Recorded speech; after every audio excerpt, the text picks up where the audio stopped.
Welcome back to another thing. Before we move on to talk about travel as it relates to the Zika virus, I want to pass along one last thing that Dr. Gaugler told me. He said, if there is an outbreak in our area or even the United States, it would be short-lived. And the reason for that is that once you get the Zika virus, you become immune to it.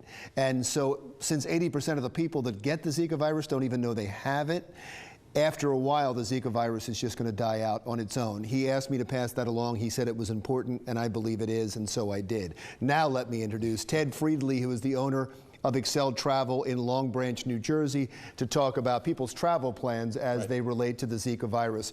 Have you been hearing from your customers concern?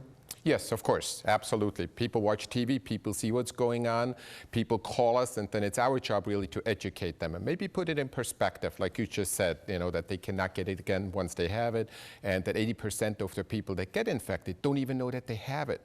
So as dramatic as it seems to be, we all have to put in proper perspective. It seems like the real concern is for people, two people, childbearing women that want to get pregnant, of course, or men that travel that are having sexual relations with someone that wants to get pregnant. They seem to be the two groups. Do you discourage those groups?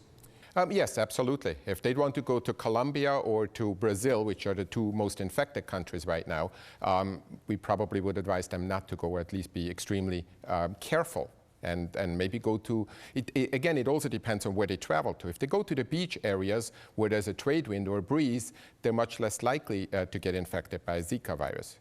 Yeah, well, you mentioned just two countries, and yet the CDC put out a map that looks frightening, and this is where they expect outbreaks, and it's throughout the Gulf Coast, it's Florida, it's along the Texas coast, it's in the Caribbean islands. These are all money makers for you, I would think. This is where you book travel to, and since they're saying to people, watch out traveling to these areas, how much does that affect your business? Well, it really hasn't, but we always offer travel insurance for exactly that reason. So for example, right now, there's one reported case in Jamaica. There's 12 reported cases in New Jersey.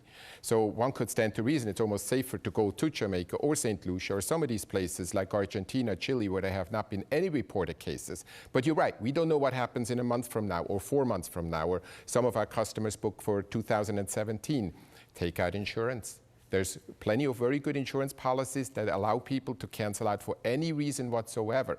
So if a month before they travel, they don't feel safe, well, then they can cancel out. And then maybe at that time, we'll have more up-to-date information. And I don't want to misinform people. You talked about the one case in Jamaica, and that's true. But what they're concerned about is because it's the Asian tiger mosquito, and that's prevalent in Jamaica, that there could be an outbreak, because this is all new to everybody. Absolutely. And that's what they're talking about, and that's the concern. Right. I understand that, and we're finding out more information almost every week.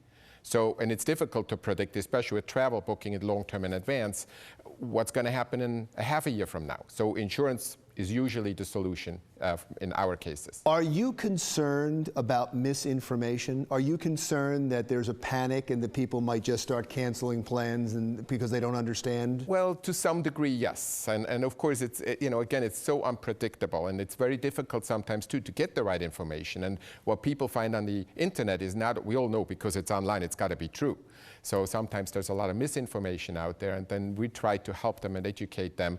And we have to be very careful too, because we're not the experts by any means. That's why we offer insurance. And if we offer them insurance and maybe send them a link to the CDC website, they can make their own decision. But I'd rather would have them make an educated decision based on information that they can find on their own than maybe something that they might have read online that might or might not be correct. On the flip side of this, because so many people are canceling plans, not your clients so far, but a lot of people are canceling plans. The Rio Olympics are having some problems booking people to come. Can you get bargains?